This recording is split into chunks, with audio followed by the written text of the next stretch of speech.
¿Por qué todavía no proclaman a un presidente en el Perú? En este video vamos a contar los hechos desde cero, desde el inicio, hasta las últimas noticias, hasta el cierre de esta edición. Pasando por supuesto en el camino por hechos como por ejemplo la renuncia de un magistrado al Pleno del Jurado Nacional de Elecciones y también los Vladiaudios que nos recuerdan a los Vladivideos. No te muevas que empezamos. Muy buenas amantes de la cultura. A veces me dicen, Hugo, no te metas en política. Bueno, les tengo que decir que casi toda la historia del Perú es política. Por ejemplo, la guerra civil entre Huáscar y Atahualpa era una cosa netamente política. Puedo contar el ochenio de Odría, el oncenio de Leguía, y son cosas netamente políticas de nuestra historia. Además, esto que voy a contar es historia del Perú. La historia política del Perú abarca casi toda su historia en general. Además, es pertinente y necesario hablar hoy de estos temas para que estés informado. Eso sin decir que lo que voy a contar a continuación son simplemente hechos, cronología de hechos. Este video también va dirigido para todas las personas fuera del Perú que quieran saber por qué en nuestro país Perú todavía no existe o no se ha declarado un presidente cuando ya debería haberse declarado. Así que vamos a empezar. Primero quiero mencionarles el artículo 179 de la Constitución. Dice, la máxima autoridad del Jurado Nacional de Elecciones es un pleno compuesto por 5 miembros. ¿Y con cuántos se convocó a elecciones? Con 4. O sea, ya empezamos mal. Desde ahí ya empezamos mal. Hasta el 5 de julio del año 2020 teníamos 5 miembros en el pleno del JNE. Pero ¿qué pasó? Ese día se quedó con 4. Y con esos 4, el presidente Martín Vizcarra llamó a elecciones generales. Muchos dicen que 4 es una mayoría y que se puede convocar, pero la realidad es que en ninguna parte del reglamento del Jurado Nacional de Elecciones dice que una mayoría puede llamar a elecciones. Tiene que ser los 5 miembros del pleno. O sea, desde ahí empezamos mal. Pero bueno, vamos a continuar. Se llamaron a elecciones para el año 2021, la fecha fue el 11 de abril y participaron 18 candidatos a la presidencia. Según reglamento peruano de las elecciones, hay una segunda vuelta si es que ningún candidato supera el 50% de votos válidos. Y como es así, los dos primeros, en este caso Pedro Castillo y Keiko Fujimori, pasaron a segunda vuelta, que fue el 6 de junio. El 6 de junio a las 7 de la noche se anunció un boca de urna. ¿Qué es esto? Pues es cuando hacen una encuesta a la gente que está saliendo del local de votación, le preguntan por quién votó y con ese resultado se hace una estadística y se presenta en televisión. Eso ocurrió a las 7 de la noche. Los resultados fueron favorables para Keiko Fujimori, 50.3% para ella y en segundo lugar Pedro Castillo con 49.7%. Luego más tarde en la noche se dio a conocer el conteo rápido. ¿Qué es esto? El conteo rápido es cuando se accede a las ánforas y se cuenta los votos uno por uno, pero no de todos, sino solamente de una parte, de una muestra. Y mediante estadísticas se establece un estimado en porcentaje global. Los resultados fueron favorables en este caso para Pedro Castillo, que obtuvo un 50.2% frente a Keiko Fujimori, que obtuvo un 49.8%. Entonces los papeles parecía que se invertían en ese momento. Más tarde, la OMPE, que es la Oficina Nacional de Procesos Electorales, dio los resultados con un porcentaje de actas procesadas. Y en ese momento estaba ganando otra vez Keiko Fujimori, o sea, el pastel se estaba volteando a cada rato. Primero estaba ganando Keiko, luego Castillo y ahora otra vez Keiko. El 7 de junio, o sea, al día siguiente de las elecciones a las 8 de la mañana, la OMPE da resultados al 90% de actas procesadas. ¿Quién estaba ganando? Keiko. Pero al mediodía ocurre otra vez la volteada de torta. Con 94% de actas procesadas, Pedro Castillo superó a Keiko Fujimori y se mantiene así por encima hasta el día de hoy. Ese mismo día, 7 de junio, más tarde, Keiko Fujimori denuncia irregularidades. Ella dijo textualmente que existe una clara intención de boicotear la voluntad popular. ¿Qué eran esas irregularidades? Pues supuestas firmas falsas, supuestas grafías que no correspondían a los miembros de mesa, números mal contados y una serie de cosas que ella consideraba que eran irregularidades. Todavía no llamaba fraude en ese momento a esa situación. Ese mismo día, 8 de junio, el Partido Fuerza Popular de Keiko Fujimori contrata a un gran grupo de abogados para que analicen de cerca esta situación y traten de ver qué irregularidades se han cometido y cuáles se pueden denunciar. Principalmente lo que buscaban era denunciar actas en zonas rurales, principalmente ahí porque en esos sitios ella estaba perdiendo, porque en Lima y en zonas de la costa del Perú no ocurría eso, ella estaba ganando con más del 70% aproximadamente. Pero en el resto del Perú, en el Perú profundo, en el Perú recóndito, pues Keiko estaba perdiendo de manera abrumadora con resultados de casi 80 a 90%. Incluso había actas donde Keiko Fujimori no tenía ningún voto. Todas esas zonas rurales y lugares donde habitan principalmente campesinos y personas del Ande son los lugares donde Keiko Fujimori quería impugnar las actas, porque claramente en esos sitios ella no tenía un respaldo popular. Los abogados de Fuerza Popular encontraron 503 actas donde supuestamente había firmas falsas.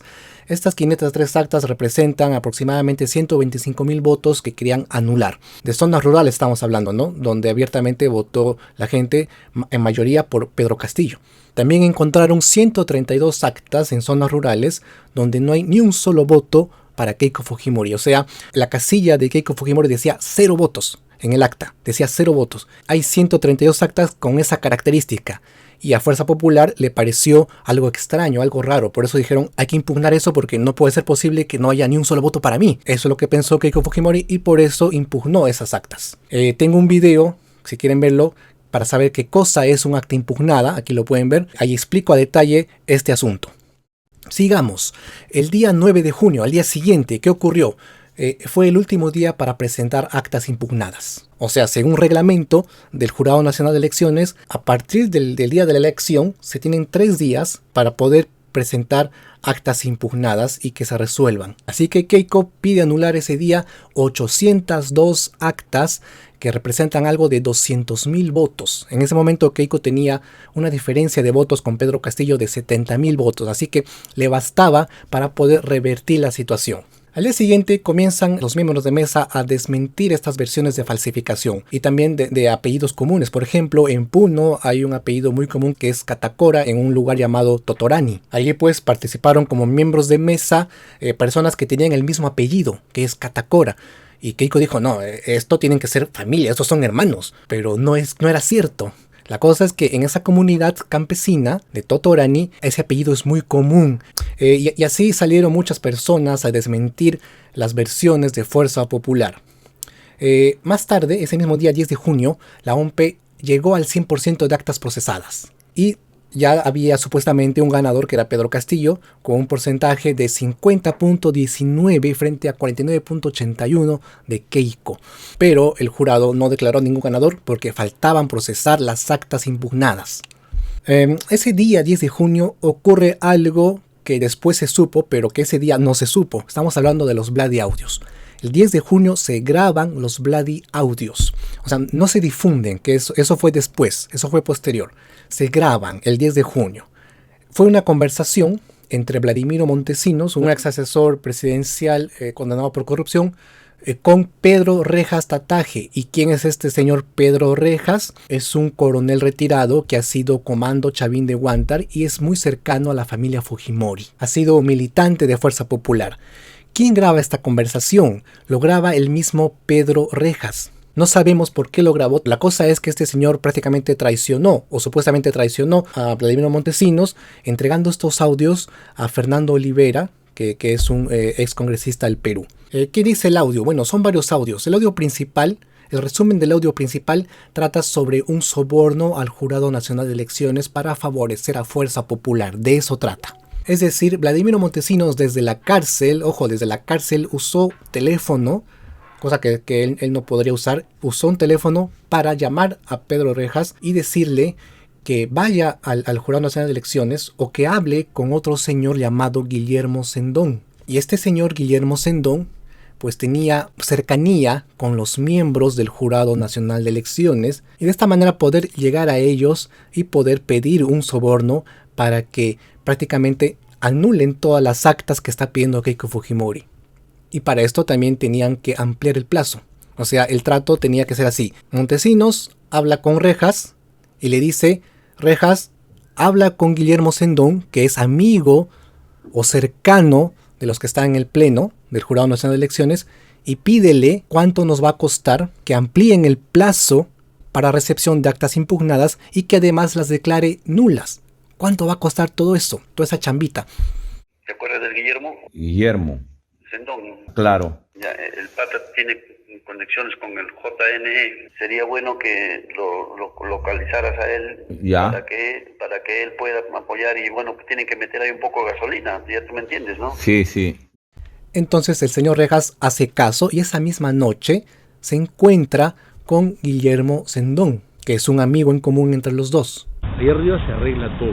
Ya. Entonces, yo tengo ya he hablado con Luis Carlos Arce. Ya. que es uno de los- ¿Quién? Luis Carlos Arce, Córdoba. Ya, Él es uno de los es uno de los tres. uno de los cuatro. Cuatro. O sea, ahora Cuatro. tres. Él tiene tres votos. Con tres ya. Él tiene 3 votos. ¿Seguro? Sí, él no tiene al presidente, pero tiene a los otros 3. Ya. Entonces me dice, ya cuñado, esa vaina te cuesta 3 Ya. palos. A la mierda. Y más huevadas. Un palo para cada uno. O sea, 3 millones de dólares. Sí. La mierda. Podemos aquí deducir que el señor Guillermo Sendón se habría comunicado con uno de los magistrados del pleno del JNE, posiblemente el señor Luis Carlos Arce, y pues le habría dicho que costaría esa cantidad de dinero hacer que la situación sea favorable al partido Fuerza Popular. Hay que señalar aquí que Guillermo Sendón tiene relación con Julián Palacín, que es un miembro de Perú Libre. Y esto lo han resaltado la prensa, ¿no? Diciendo que, bueno, esta es una situación que también involucra a Perú Libre. Y es en términos simples lo que la prensa peruana ha estado rebotando respecto a estos audios escandalosos.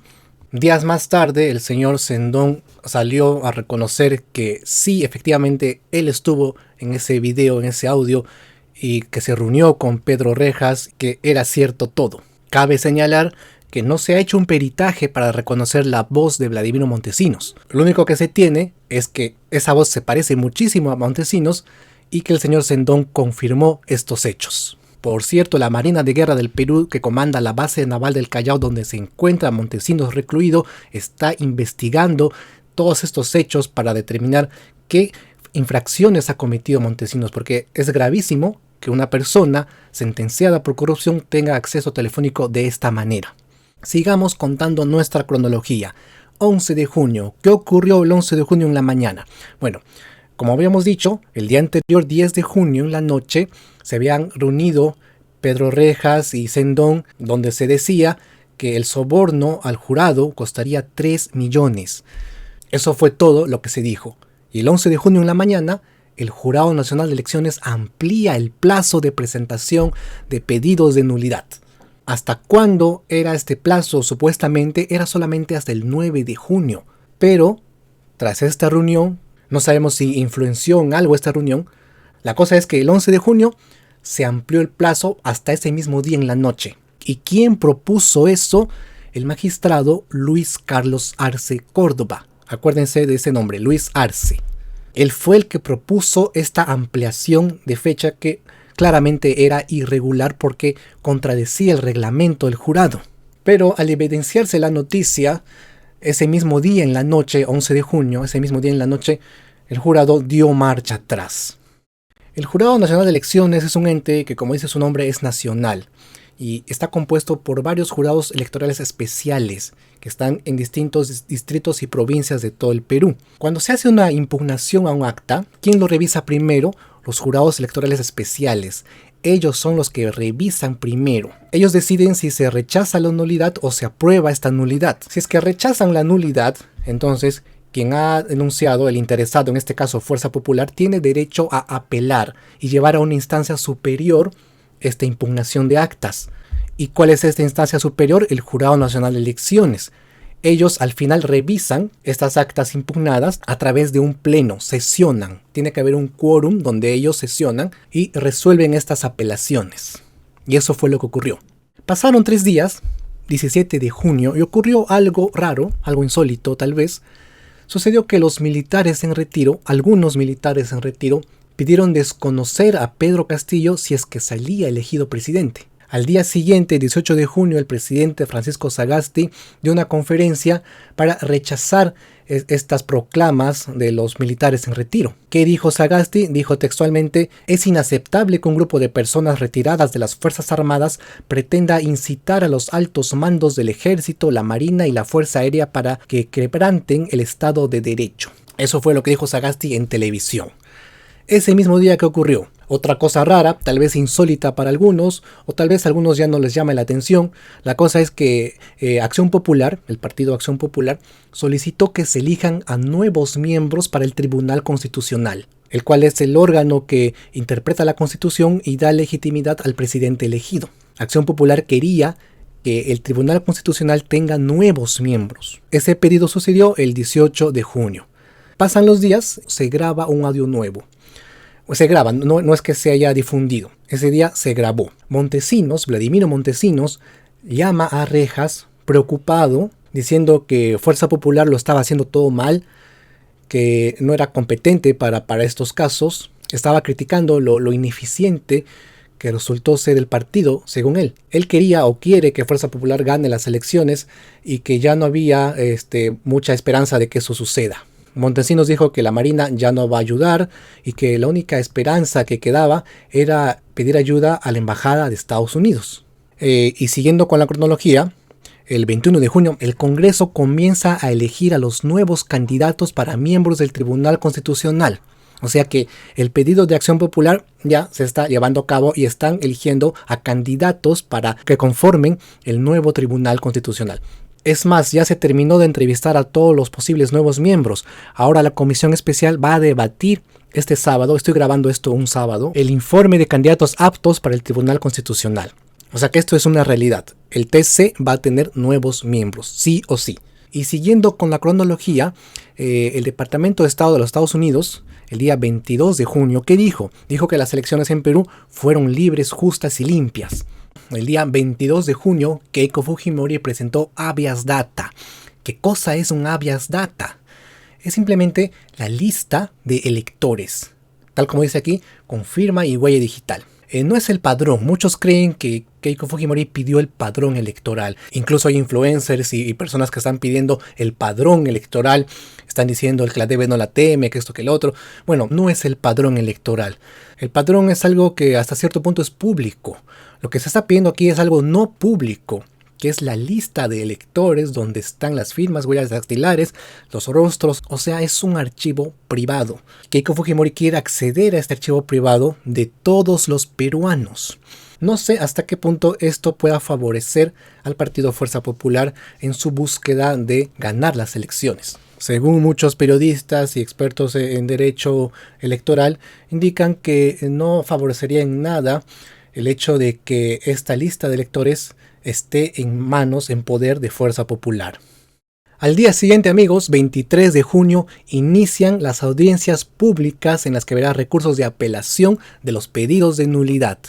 ¿Qué significa esto?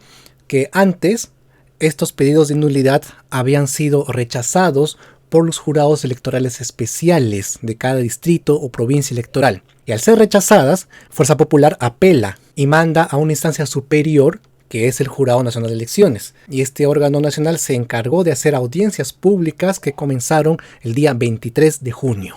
Ese día se rechazaron 10 pedidos de nulidad. ¿Y qué ocurrió después? Ocurrió algo insólito. Esto sí es algo insólito. Ese mismo día, 23 de junio, renuncia Luis Carlos Arce al Jurado Nacional de Elecciones. Renuncia, digo, porque no hay la figura de declinar. Él dijo, yo declino al pleno, dijo. En otras palabras, está renunciando. Pero este cargo es irrenunciable, y más aún cuando se está desarrollando sesiones plenarias para resolver actas impugnadas. Es por eso que este medio dice que renunció entre comillas, porque él lo que puso en su carta de renuncia es declinar. Declino, y esa figura no existe dentro del reglamento del jurado. No existe la declinación. Ya, pero ¿qué problema hay con que este señor renuncie?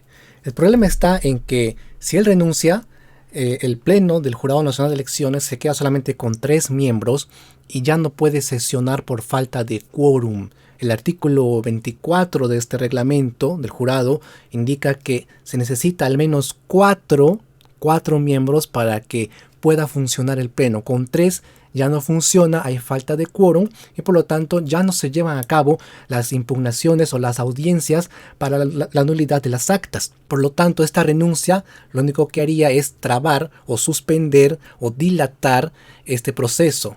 Es lo único que logra, porque no logra una solución, simplemente dilata el proceso. En su carta de declinación de Luis Carlos Arce, él propone a Víctor Raúl Rodríguez Montesa como su reemplazo. Y efectivamente el reglamento indica que tendría que entrar ese reemplazo. El detalle está en que Víctor Raúl Rodríguez también está involucrado en el caso Los Cuellos Blancos del Puerto, porque aparece en esos audios. Estamos hablando de audios del año 2018, que fue un escándalo en el Perú, para los que no se acuerden. Ahí aparecían los hermanitos César Inostroza y otros implicados más, como el señor Luis Carlos Arce y el señor Víctor Raúl Rodríguez Montesa. Por cierto, no les he dicho quién es Luis Carlos Arce. Arce, amigos, está involucrado en la red de los Cuellos Blancos también. Está siendo investigado por cohecho, por tráfico de influencias, por patrocinio ilegal, por enriquecimiento ilícito. Y sigue siendo fiscal, o sea, por cuestiones jurídicas sigue manteniendo el cargo y no lo pueden sacar. Pero él acaba de renunciar, ¿no? Acaba de declinar, según él, y pues ya ha entrado un reemplazo que estoy grabando esto ya hace 5 horas, que acaba de juramentar el señor Víctor Raúl Rodríguez Montesa como 4º miembro del Jurado Nacional de Elecciones, y que seguramente con esto va a volver a haber audiencias públicas, supongo, ¿no? Hace poco vi una entrevista que le hace Beto Ortiz a Luis Carlos Arce y lo califica, vean cómo lo califica. Entrevista al valiente magistrado Luis Arce Córdoba, lo califica como valiente magistrado, lo cual me sorprende porque antes Beto Ortiz, en su programa en ATV, que también se llamaba Beto a Saber, criticó duramente a Luis Carlos Arce por aparecer junto a César Inostroza en los CNM audios. Ya, mañana te llamo, ya darte el nombre del amigo y que te llame mejor el lunes temprano, ¿ya? Ya pues, gracias, chao, abrazo. El fiscal supremo Luis Carlos Arce también es hermanito, ¿no? Es como una especie de congregación, ¿no? Son como curitas, todos se dicen hermanitos. Se dan cuenta, ¿no? Cómo el periodismo es así de volátil. No existe una coherencia clara. Son muy pocos los periodistas que tienen una línea coherente y fija durante su trayectoria laboral. Los demás pues se venden a la narrativa de sus empleadores y no son consecuentes con su forma de pensar. Y este es un ejemplo, ¿no? Hace tiempo pensaba distinto y ahora piensa de otra forma. ¿Qué opciones tiene Fuerza Popular si es que quiere todavía hacer algo? Bueno, está corriendo una opción ahorita, que es el reemplazo Víctor Rodríguez Montesa. Este señor está ahorita en el pleno, ya juramentado, y al parecer va a regresar a las audiencias públicas. La segunda opción que tiene Fuerza Popular es no sesionar, que el jurado no sesione hasta el 28 de julio, fecha en la que debería juramentar el nuevo presidente. Pero esa asunción sería ilegal si es que no se declara un nuevo presidente, lo que llevaría a nuevas elecciones siempre y cuando el Tribunal Constitucional así lo apruebe. Y recordemos que el TC ahorita está siendo reformado con nuevos miembros. La otra opción que tiene Fuerza Popular, si es que todavía quiere hacer algo, es censurar a la presidenta del Congreso, Mirta Vázquez, cosa que se va a llevar a cabo o que se va a intentar hacer este 30 de junio. Fecha en la que está programada esta censura, lo cual removería al presidente Sagasti y un nuevo presidente podría convocar a nuevas elecciones o hacer y deshacer a su gusto, ¿no? Esta es la situación que está viviendo el Perú. Al día siguiente, 24 de junio, la Unión Europea se manifiesta, indica que el proceso electoral del 6 de junio en el Perú ha sido libre y democrático, o sea, prácticamente lo declara como si fuera limpio. De la misma forma se pronunció la OEA, la ONU, la Embajada de Canadá también hizo lo mismo. Varios organismos internacionales, así como la prensa internacional, consideran que estas elecciones en el Perú han sido totalmente democráticas y limpias y justas. También la gente dice, ¿no?, que estos organismos internacionales no conocen de cerca lo que pasa en el Perú, por eso no pueden opinar. Pero bueno, son organismos observadores que han hecho peritajes y han visto cómo ocurrió esto en el Perú. Así que también opinan con conocimiento de causa. Y bien, el mismo día, 24 de junio, Poppy Olivera, o sea, Fernando Olivera, le decimos Poppy por un apodo de un payaso venezolano, difundió unos audios que presuntamente son de Vladimiro Montesinos. Recién el 24 de junio esto se dio a conocer. La denuncia de Fernando Olivera se basa en que existen coordinaciones entre Montesinos y otros 2 hombres para favorecer candidatura de Keiko. Ya sabemos que esos hombres son Rejas y Sendón. La prensa informó de esto, sí, pero un poco que lo disminuyó. Por ejemplo, acá Perú 21 dice que le huele a cuento. Esta portada es del 25 de junio. Acá dice que uno de los protagonistas, Guillermo Sendón, trabaja con Julián Palacín, mejor amigo de Vladimir Cerrón. O sea, como que diciendo que esto es cosa de Perú Libre, ¿no? Eso lo dije al inicio de este video. Sendón es cercano a Vladimir Cerrón. Pero lo que vemos es que estaría haciendo favores para Fuerza Popular y no para Perú Libre. Y para terminar, amigos míos, 26 de junio, Víctor Raúl Rodríguez Montesa juró como miembro del Pleno del Jurado Nacional de Elecciones. Esto se hizo porque el señor Luis Carlos Arce declinó a este cargo. Así que esto haría que el Pleno del Jurado Nacional vuelva a funcionar, ya que se había suspendido las sesiones del día 24 y 25 de junio. Y al cierre de esta edición se mantiene un pequeño porcentaje de Castillo sobre Fujimori, 50.12% frente a 49.87%. Así que amigos, aquí termina el video. Y ya saben la razón por la cual todavía no se ha declarado formalmente un presidente en el Perú. Si no hubiera habido estas impugnaciones de actas y estas apelaciones de actas anuladas, entonces ya tendríamos un presidente en el Perú. Pero no, la situación se está alargando de manera exagerada y no sabemos si va a sobrepasar el 28 de julio. De ser así, el escenario político sería totalmente incierto. Muchas gracias por verme. Quiero mandar saludos a quienes me apoyan a través del portal patreon.com. En pantalla están apareciendo sus nombres de todas las personas que están apoyando siempre este canal para que siga llevando más historia y cultura a más gente. Yo de aquí me despido. Mi nombre es Hugo Javier y nos vemos en el próximo video. Hasta pronto.